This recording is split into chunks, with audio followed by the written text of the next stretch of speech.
शिक्षक, लेखक और इन्फोसिस की चेयरपर्सन सुधा मूर्ति हमेशा सरल, सादगी भरा और साधारण जीवन जीती हैं और लोगों को साधारण जीवन जीने के लिए प्रेरित भी करती हैं। वो इन मूल्यों को दूसरों को ही जिंदगी में अपनाने के लिए नहीं कहती, बल्कि उन्होंने अपने बच्चे को भी इन्हीं मूल्यों के साथ पाला है और तमाम स्कूली बच्चों के बीच भी उन्होंने अपनी बातें रखी। कुछ साल पहले वो मुंबई के जमनाबाई नरसी कैंपस के दौरे पर पहुंची थी। तब उस दौरान छात्रों से बातचीत करते हुए यहाँ तमाम ऐसी बातें बताई थीं जिसे सुनना और समझना जरूरी है, क्योंकि उन्होंने जो कुछ कहा वो बेहद शानदार है। यहाँ पर बोलते हुए केला फल को लेकर एक ऐसा किस्सा सुनाया कि सबने तालियां बजाईं। उन्होंने केले का किस्सा सुनाते हुए बताया कि कैसे अपने बच्चों को आप किसी चीज के लिए प्रेरित कर सकते हैं। सुधा मूर्ति कहती हैं, बच्चे मुझे खुशी देते हैं क्योंकि वो मासूम होते हैं। मैं पहली बार इसीलिए मुंबई के किसी स्कूल में आई हूँ, इसीलिए आज आपको एक कहानी सुना रही हूँ। मैं 2 बच्चों की दादी हूँ। जैसा आज के बच्चे होते हैं वैसे वो भी हैं। सुनते कम हैं, बोलते ज्यादा हैं। मेरी बड़ी नातिन का नाम कृष्णा है, वो लंदन में रहती है। एक दिन मैंने उससे कहा केला खाया करो, तो उसने कहा जी आप इसके पीछे का कारण बताओ, क्यों मुझे केला खाना चाहिए। उसकी उम्र 5 साल है। मैंने कहा चलो तुम्हें एक स्टोरी बताती हूँ। उसे सुनने के बाद अब तुम्हें लगेगा कि केला खाना चाहिए तो जरूर खाना। सुधा मूर्ति ने अपनी नातिन कृष्णा को केले की कहानी सुनाते हुए कहा,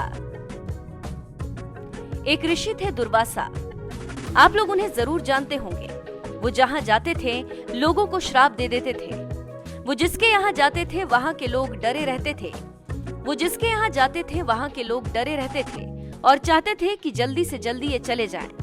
एक दिन उनकी पत्नी ने कहा, आपको देखकर लोग दूर जाना चाहते हैं क्योंकि आप तुरंत गुस्से में श्राप दे देते हैं। लेकिन क्या आपको ये नहीं लगता कि मुझे एक आशीर्वाद और स्पेशल गिफ्ट मिलना चाहिए? थोड़ी देर तक दुर्वासा ऋषि ने सोचा और फिर कहा, बताओ क्या चाहिए तुम्हें, मैं स्पेशल गिफ्ट दूंगा। तो दुर्वासा ऋषि की पत्नी ने कहा, मुझे एक फल चाहिए जो देवलोक में ना होता हो, केवल धरती पर पाया जाता हो, भगवान की पूजा में इस्तेमाल होता हो, साल में एक बार होता हो और उसमें कोई बीज ना हो, उसके पूरे पेड़ का इस्तेमाल किया जा सके, आम और सेब के आकार की तरह ना हो, पूजा में बिना उस फल का इस्तेमाल हुए पूजा पूरी ना मानी जाए। इस अद्भुत फल की डिमांड सुनने के बाद दुर्वासा ऋषि ने कहा, ठीक है।